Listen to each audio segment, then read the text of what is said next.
Chính em ha ngà happy ai tu nhiên ya lek men tu nhiên ya risa na ba yu non ben im cho hi la kha tu nhiên wai ya ya Jesus Christ try na ba ching em ha nga happy ai khi nong ap lang rot ha lum du anh el la pa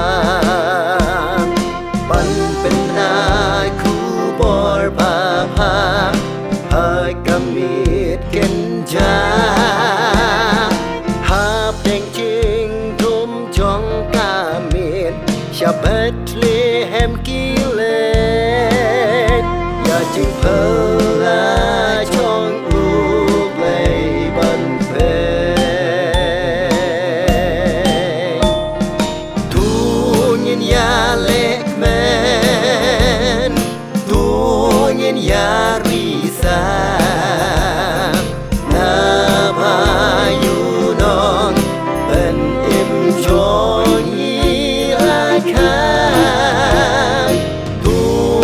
why ya ro ya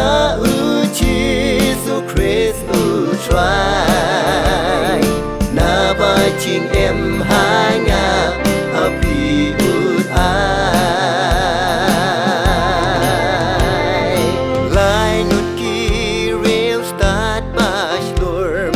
na du ri mi ngin da u lor u ba ya lam len ti ha du man da boy hang tam ha ka shnong Bethlehem